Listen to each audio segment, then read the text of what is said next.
Hello friends, my name is RagePanda1 and today we have the Estorir Clan that we're going to look through and decide if they're any good or if they're not worth summoning at all. I've sort of already made my conclusions on that, but hey, let's talk through it together.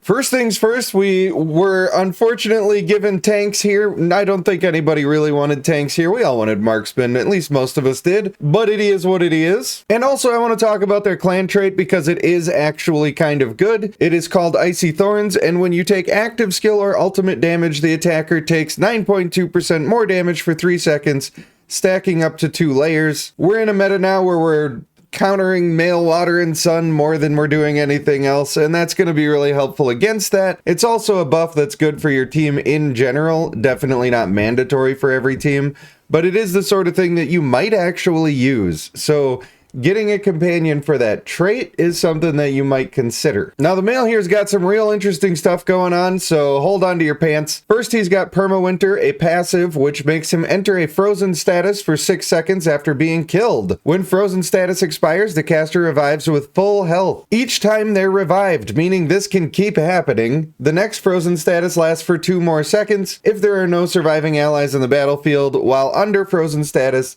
the battle is immediately lost. So since we're going to get multiple full health bars, that basically tells me instantly that I want energetic and honorable on this guy at all times. And of course, he's just kind of a guy who takes damage anyway, so it makes sense that you would want that. Having extra life saves in the game is annoying, but the good part about this one is that the life save is also just a huge stun to the guy. He's not doing anything while he's dead, but it is sort of important that he has that life save because of another feature that we're going to talk about soon. On his active skill, he's going to grant damage immunity to himself and an ally in the front row. If there's nobody in the front row, it'll go back. This immunity lasts for 5 seconds, and the cooldown is reset each time that he is revived. That's pretty good. You could actually catch that in the ult phase, and you could straight up immune the damage of several ults. There is some use there. This guy's not totally useless, but we're gonna find out by the end that I don't actually love him, and I might skip the clan. I don't have enough stones in the first place, but let's talk about that further as we go. I think the female is a little more impressive to me, even though this guy's probably better.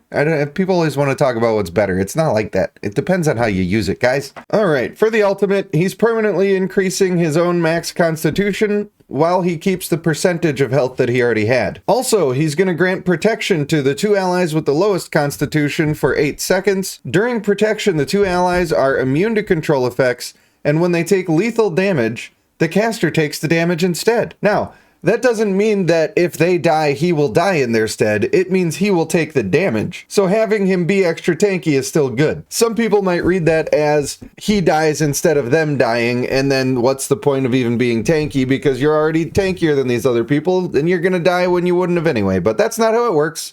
You just take the damage for them, and if you happen to die, you come back to life. He does provide some protection to your team, and he does provide a huge butt to your team that people are going to have to fight through. He also looks real cool. In fact, while I'm talking about him, let's go ahead and watch this little thing here, because he'd be looking real cool. So he does provide some cool stuff to the team, and a lot of extra health overall to your team, but he doesn't provide much of anything else. He's not doing any damage, he's not doing any crowd control, he's not doing any anti-healing, he's not even actually doing any healing, although he is providing sustain. When I might consider using this guy, and what I imagine he'll be used for, is people who really hate putting defensive traits on your DPS characters. This guy might be your answer. I don't think he's going to fit into my playstyle personally, but if you like to have your damage dealers and just pump them to the max and ignore safety traits altogether, this guy can cover that for you while he's also being an incredible pain in the butt to kill throughout the battle. And not only is he going to free up that slot that you could potentially put extra damage traits on your damage dealers, but he's also going to provide Cold Snap, which is going to increase their damage by almost a further 20%, which is pretty strong. So if you're going to use him in that context, I think that there's some value there, but I don't think that this is the kind of character that's going to come out and completely change the game and be wildly overpowered. He's got certain uses for certain teams, and some people are going to love him. So I think that's great. He does have an absolute ton of health, which is fantastic. And of course, he has no strength, which doesn't matter anyway. Now, this guy would be actually really good with female Akuna, except in order to take advantage of the active skill, you gotta put her in the front row, which I don't love doing because I'm trying to keep her shields as healthy as possible anyway, so yeah, I don't know about all that. For the female, who's looking absolutely awesome, I really enjoy the design of this clan, and I think it's interesting that we have our third clan in a row that is a Frost team, yet somehow we still can't build a full team of Frost people, because unless you're calling male Bjorn Krieger a DPS, I guess maybe you could get away with it, but other than that, not so much. For her passive, when she takes lethal damage, she enters Turnabout status for 7 seconds, which gives her immunity against execution. Now, the way that this works is not exactly how it sounds. When they say immunity against execution, it means she can't die. That probably also means she can't be executed by people who have that effect, but it means she can't die. And the difference with this one compared to the male is that in her Turnabout status, she can still move around and do all of her abilities. There's no problem with that. That makes her probably a little bit better in my opinion, because she's not going to find herself crowd controlled for half of the battle from her own ability. I mean, that's better than being dead, right? But I think that's all the male does, and she's going to do a little bit more than that. So the amount of damage that you take while you're in Turnabout status will be returned to you as health after it ends, which is pretty cool. And if you've taken more damage than your entire health bar, then the overhealing amount will just turn into a shield, so nothing wasted. Turnabout status has a 30-second cooldown, so that's a long cooldown, and it's possible you would see 2 of these in a long sustained battle, but no more than 2. And I think that that includes effectively this last sentence that says the remaining cooldown is reduced by 27% each time an ally dies. You're thinking to yourself that's going to get you back to your ult and that's going to be great, but the amount of times that a tank is going to zoom back into being death immune for 7 seconds and then she saves the match, it's going to be a very rare instance that that's going to happen. Not really something to be looking forward to. All right, her active skill Polar Storm generates an ice domain around the caster for 5 seconds, which reduces her max constitution by 3% per second. That sucks. Now maybe it's worded wrong. Don't get me wrong, maybe it's worded wrong. It says it's reducing her max constitution, which means that she's gonna die faster. But we know that we're not gonna get to use our death save that often. If this is reducing her health by an amount equal to 3% of her max constitution, then that's actually better. But if it's actually reducing our max constitution, that's horrible and we hate it. Now, every enemy that is standing in your domain is going to take an equal amount of damage to that, which means you always want to have energetic on her as well, and you'll probably be going with honorable as well, since she has massive heals on herself if her passive goes well. Enemies in the domain will also have their fortitude reduced by 35%, and when she's in Turnabout status, her constitution will not be reduced, but the amount of damage inflicted to enemies within the ice domain will remain the same while in Turnabout status. That sentence is what makes me think that it's not going to actually reduce her max constitution, but that the damage it does to her is based on her max constitution, because if she's taken herself all the way down to nothing and enters Turnabout status, then it's still going to do the same amount of damage, it says.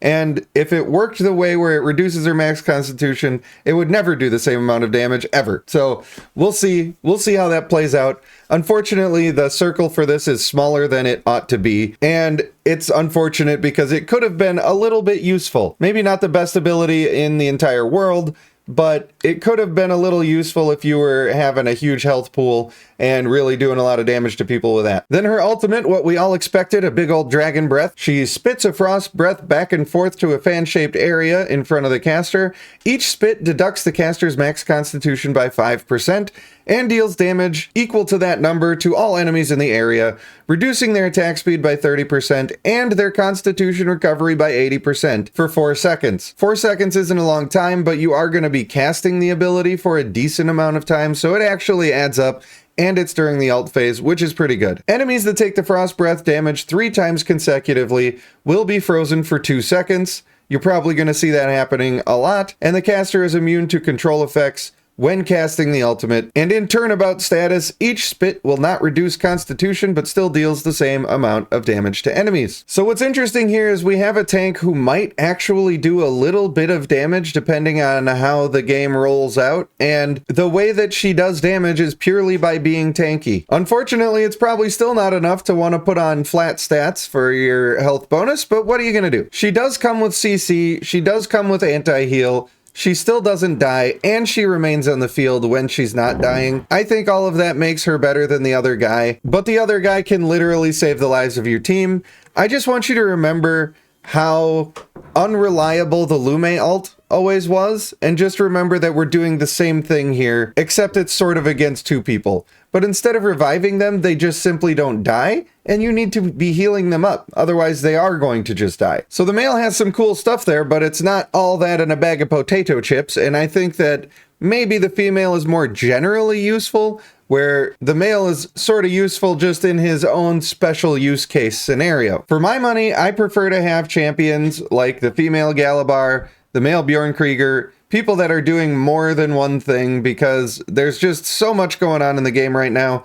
Especially having extra CCs on all of these characters is really strong, and if you can manage to increase the damage by having a damage dealing frontliner, that's great too. So personally, I think I'm gonna skip this clan, and I'm sad to say it because I think they look awesome. I do think they look really awesome. I also think that their clan trait, Icy Thorns, is the sort of thing that you actually want to have on your team, and it's not mandatory, of course, but it's really, really strong, really useful. I think you're going to see people using these. People are going to enjoy using these. They don't suck. They're not terrible, but they also need to be used in the right way, in my opinion.